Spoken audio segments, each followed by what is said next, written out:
Here is former CEO of Google, Eric Schmidt, talking about climate change. And, you know, most of us look to climate scientists when we're trying to talk about how we can reduce emissions, how we can move towards a greener future, how some of these extreme weather events that are already setting off a chain reaction in our ecosystem can be mitigated going forward. These are the serious conversations that people are having that want to earnestly deal with this topic.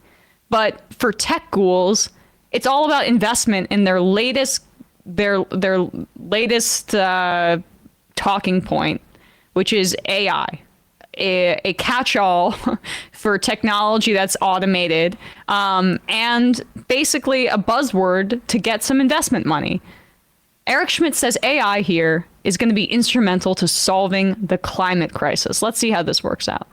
Demand is infinite, even assuming everything that you're implying in your question. Oh, wait, actually, so let's go through that. I'm sorry. Demand is not infinite. This is insane. Demand for certain products, yes, everyone needs food, water, shelter, etc. But the idea that demand for these kinds of tech products are infinite is a way to work backwards from this fictional notion under capitalism that all growth is good, and that all growth leads to more efficient outcomes. We know that that's not true, which is why we have anti-monopoly laws in this country, although Google doesn't love those because they're in the midst of an antitrust lawsuit as we speak, for the very reason that their growth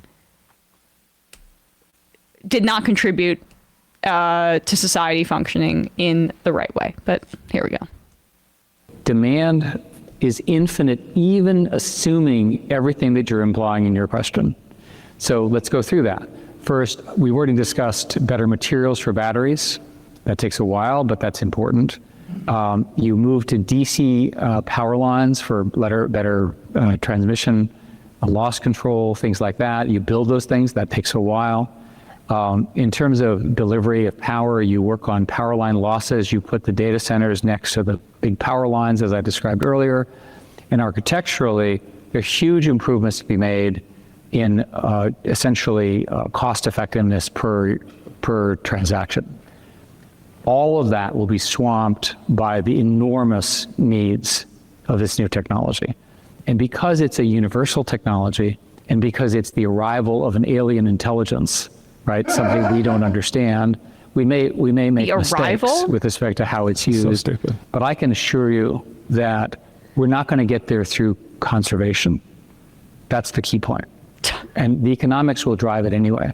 No large company wants to have a huge power bill. Most of the people that I've talked with say the power bill is becoming a very large component of their expenses. Do you think we can meet AI's energy needs without totally blowing out climate goals?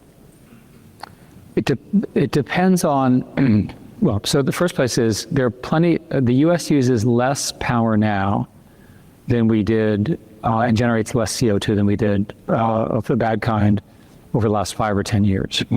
So the industry and the regulatory structures are working to reduce on a percentage basis and so forth. So it's really kind of a race between improvements in, for example, gasoline emissions, electric cars, all the things that you all know again. Important stuff. That is getting much better, good job, and then this over thing. My own opinion is that we're not going to hit the climate goals anyway, because we're not organized to do it. We're not, and the way to do it is with the things that we're talking about now. And yes, the needs in this area will be a problem, but I'd rather bet on AI solving the problem than constraining it and having the problem. Oh, I'm sure you would rather bet on that situation. First of all, lots of AI is used as this kind of catch-all term for please, please, please invest in tech, because we don't really produce anything physical for the most part. And the physical items that we have produced, like Google Glasses or those VR headsets, they're kind of novelty items for wealthy bored people, and we just don't really can't sustain it on that markup pace. So like, we're gonna say AI. We have this automated technology and these algorithms that are gonna work to solve everything. The idea that AI can fix climate change, and he discards the idea that conservation isn't gonna work, just as a straw man for his premise, because a lot of these AI systems, like crypto, they use rare earth metals and are horrible for the environment. So to say like energy usage is insane. So to be like, conservation is not going to work. No. This technology that I'm actually probably really heavily financially invested in, that's the thing that's going to work. The entire economy, including chief financial officers of major companies, have put a lot of money into this goddamn chatbot technology. Have you used AI? Once or twice out of curiosity. Like I actually tried OpenAI, the ChatGPT, back in the thing to like see if it's pointless. I'm sorry. If you're actually competent, that stuff is going to do a substandard work that you could just do in like slightly more time than it would take to like edit what it gives you. And generative AI is often like what they're referring to there, which it's just, as you say, it doesn't have this like revolutionary effect that they describe. There's other artificial intelligence usages in technology that do make sense, like translation's good. Translation, automating maybe some manufacturing finite processes and things like that, where that can happen be done through computerized technology. These are the kinds of things that, yes, AI, aka, but just really advanced computers can do. But they're using AI as this umbrella catch-all to basically prop up their already bloated companies that aren't offering many physical products or tangible products for people. They're mostly selling your data. They're mostly aggregating information and selling it to brokers and advertisers and things like that. But let me remind you that in 2021, a book was published, 3 authors. It's called The Age of AI and Our Human Future. Now, Daniel Huttenlocher was one of the authors. I don't know who that is, but the other 2 are Eric Schmidt, there you go, and Henry Kissinger. Wrote a book together on how AI is important. Do you think that, by the way, Henry Kissinger, I mentioned earlier in the segment or in the show in reference to Elon Musk, Henry Kissinger was one of the guys that was duped by Elizabeth Holmes with Theranos. So he's good. So he's thankfully dead now, but I mean, what this is we have invested so much into the tech sector for my entire adult life by creating funny money that banks give to these speculators. And so we've worked through a whole bunch of different phases of this. Crypto was one, Web3.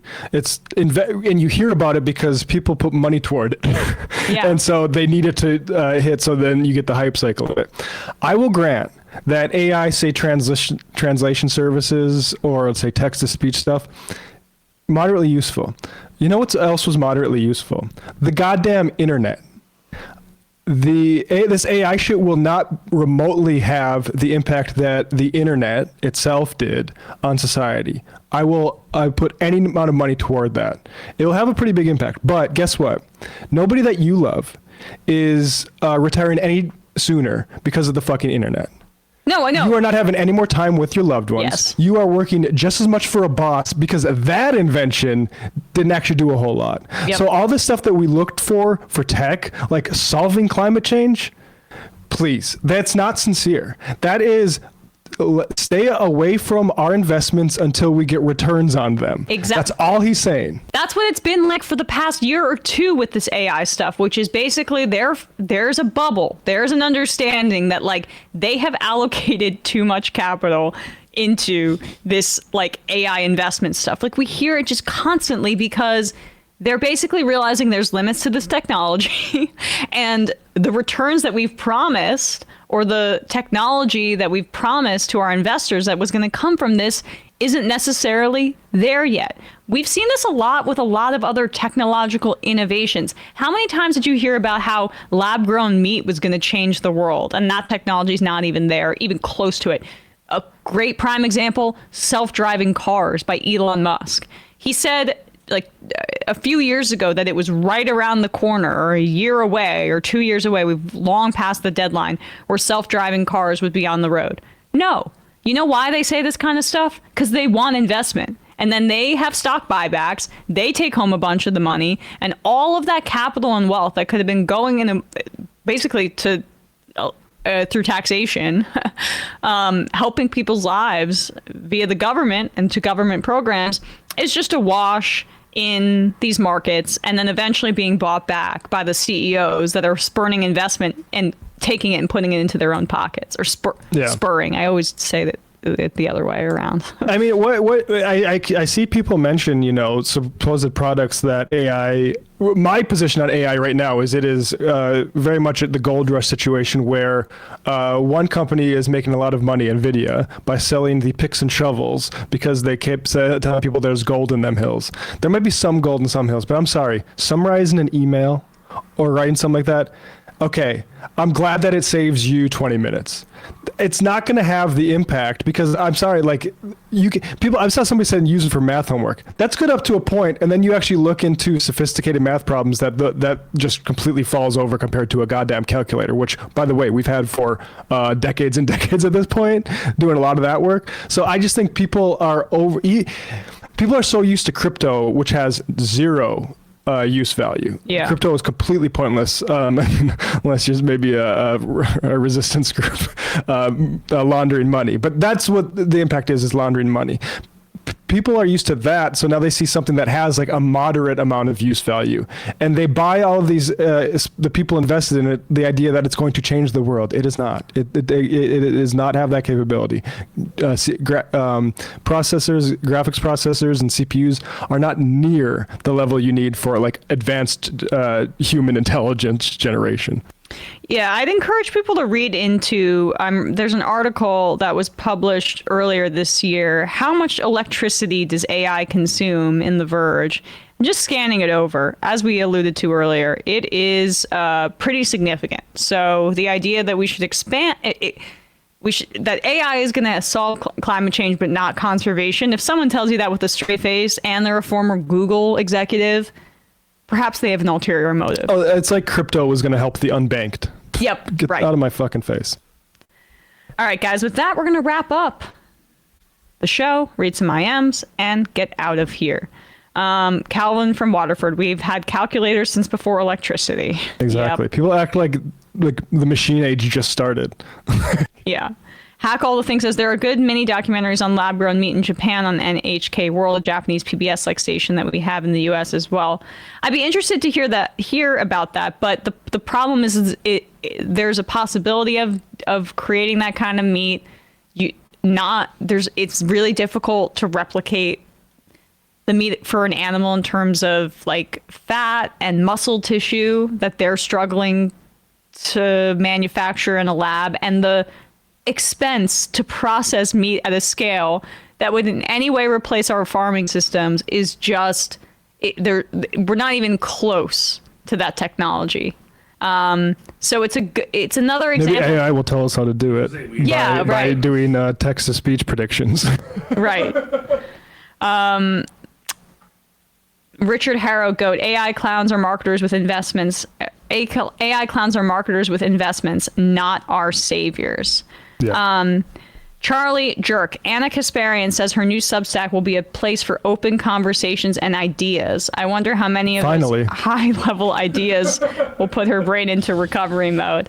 Yeah, someone sent me that. It was like unaligned. I'm forgetting. Yeah, look, it's sad. I mean, yeah.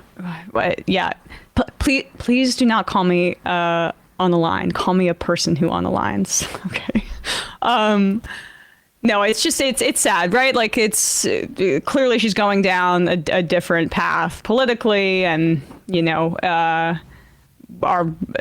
that's really all I have to say about it. I mean, clearly she's not a progressive anymore. She's saying that pretty publicly, and our paths are going in different directions. I always appreciated her mentorship as a friend for so long when I was starting out, but clearly we don't have a lot in common anymore as it relates to our politics. And it seems like that's been her path for quite a while. Agree. It's a shame. She's been generous with her time, in my respect. Left Reckoning, for instance. But yeah, I did not put that on my reading list this weekend. But it is really crazy how, the people that, like, there's this transition that a lot of folks in media make. I mean, you make a joke about Dave Rubin, but it's pretty on point in the situation where I didn't leave the left left me. It's usually some reason about how people were mean to me. or this one break happened and it sent me down a whole new path. And it usually ends up being some sort of right-wing space. So I Best of luck. wish Let's her see luck. how that develops, I'm sure. Yeah, and usually you're independent for a little while, like Dave Rubin was, and then what do you know? You get some right-wing benefactor 2 years later, and perhaps they were there the entire time. Hey, folks, don't forget to hit the subscribe button and check out our daily show. We do it every day at 12 p.m. Eastern for about 2.5 hours. We even take phone calls. You should check that out.